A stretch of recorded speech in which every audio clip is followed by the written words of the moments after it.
Opinion looming threat of a third world war by most accounts and developments, tensions in most parts of the world are currently at their peak.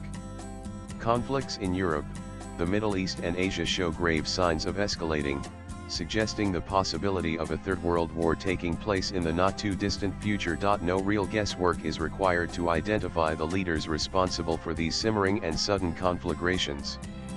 5 or 6 of them are prominent players, while the rest are possibly being assisted to manage their own region-wise or country-wise disputes by their more prominent counterparts. Currently, the prominent ones are Donald Trump United States, Xi Jinping China, Vladimir Putin Russia and Kim Jong-un North Korea. The second rung of conflict-driven leaders includes Benjamin Netanyahu Israel, Ayatollah Khomeini Iran, Volodymyr Zelensky Ukraine and Field Marshal Asim Munir Pakistan. The bottom line is that the behaviors and endgames of the leaders mentioned are difficult to predict, and so is the impact of their decisions on the world community geopolitically, geoeconomically, and geostrategically going forward. Let us start with the crisis in South Asia, involving Pakistan and India, its 2 major players. The recent crisis emanating out of a terrorist strike in the sublime environs of the Kashmir Valley that claimed 26 civilian lives, has been the most significant one between these 2 nuclear-armed nations in several decades. It saw military action unfold and wantonly violate earlier mutually decided and agreed to geographic thresholds.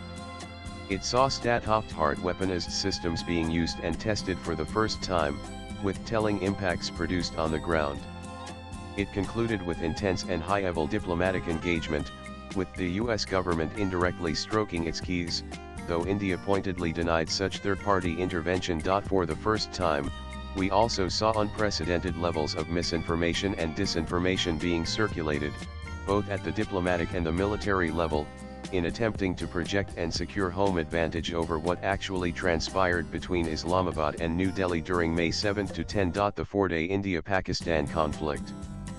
Following the April 22, 2025 terrorist attack in Pahalgam evolved into a very serious military crisis between the 2 rival nuclear states in decades.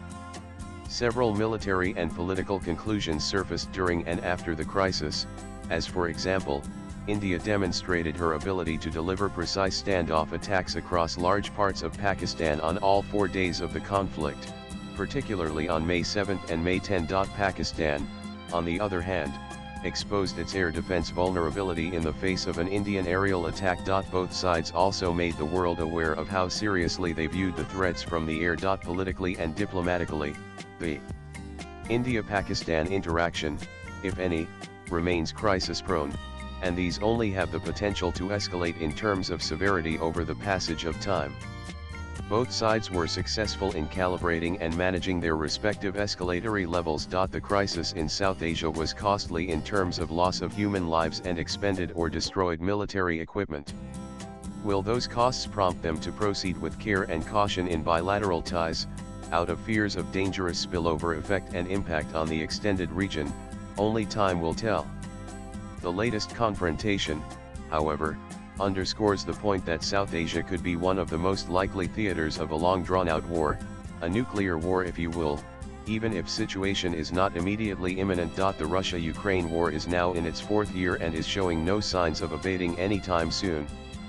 The attempts by the Donald Trump-led administration to broker talks and peace between the 2 warring parties don't seem to have taken off, and is being viewed more as an attempt to sideline Europe politically, militarily, and economically, while keeping the conflict in an on-again, off-again mode to secure potential transactional advantages on all 3 fronts. President Trump's attempts to end the war have been in vain thus far, and Washington now appears to sending signals that it may withdraw from the Russia-Ukraine negotiations if there isn't a visible turnaround. China, on the other hand, hypothetically speaking, might use a potential US exit to get involved in Ukraine in one way or another, which could pose a geopolitical, geoeconomic, and geostrategic challenge to both Europe and the US going forward. It is not a scenario the latter 2 will take kindly to. China's almost non-existent reaction to Trump's Russia policy is evidence enough that the current stance of Washington on the war in Ukraine and on Russia benefits Beijing. Outcomes such as a hybrid peace in Ukraine, or a rapid deterioration of transatlantic ties and Europe possibly softening its stance toward China in a bid to gain leverage over Trump, are all possible. The US would like to contain China's expansionist designs through initiatives such as the Belt Road Initiative BRI and the China-Pakistan Economic Corridor, etc. Reviving the Istanbul peace process and facilitating renewed engagement by key international players is the need of the hour.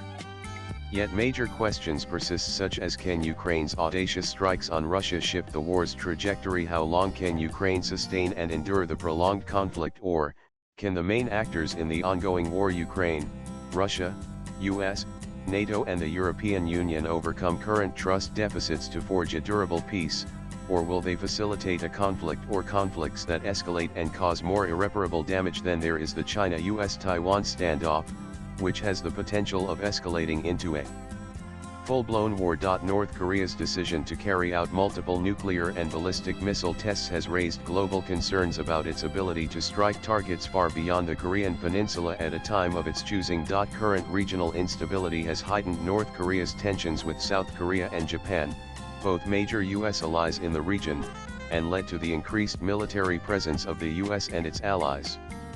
The international community has responded with sanctions and diplomatic efforts to curb North Korea, but these efforts have faced challenges, including China's reluctance to enforce sanctions on North Korea. The crisis carries a risk of escalation, with North Korea's provocative actions and rhetoric raising the possibility of enhanced military conflict. Israel's attack on Iran to neutralize the latter's nuclear capabilities seems to project a larger objective: a change of regime in Tehran. If media reports coming out of Iran are to be believed, most Iranians are unhappy with the state of the economy, the lack of freedom of speech, women's rights, and minority rights. The June 13, 2025 aerial strikes have claimed the lives of the commander of the Iranian Revolutionary Guard Corps (IRGC), the Chief of Staff of the Armed Forces, and many other high-ranking IRGC chiefs. Iran has retaliated, striking at what it claims are dozens of targets, military centers, and air bases in Israel. A chain reaction has started and it is unclear where it might lead. Backed by the US, Israel could engineer a regime collapse in Iran. This could mean a population of 90 million descending into chaos, and if that were to happen, the impact on the rest of the Middle East would be massive. The exiled opposition Mujahideen Khalq, which supports the overthrow of the Islamic Republic of Iran, is getting increasingly active, as is the exiled Iranian Crown Prince Reza Pahlavi. There are other political forces as well, from those who want to establish a secular democracy to those who seek a parliamentary monarchy, and so on. What would Iran's endgame be? As it does not have many, the US is keen that Tehran restart negotiations for peace and de-escalation, which the latter currently views as a very tough choice to make, given that it would suggest surrender and defeat. Carrying out attacks against Israel suits it, but then it could invite further attacks by Israel. Iran would shy away from taking on the US in a conflict. The doomsday clock is ticking. Most of the countries at the center of various conflicts around the globe have nuclear weapons potential. There is a clear and present danger of these conflicts spilling over and crossing their respective boundaries, and escalating to parts of the world that are presently at peace. The negative fallout of artificial intelligence and climate change also have the potential to scale up the global conflict scenario to a point of no return. Swipe left for next video. However, we must remember that an escalatory war of any kind, if undertaken, needs to have public support and backing, and that is far from a given. The author is editor Brighter Kashmir, author, TV commentator, political analyst, and columnist. Views expressed in the above piece are personal and solely those of the author. They do not necessarily reflect News 18's views. Latest blogs.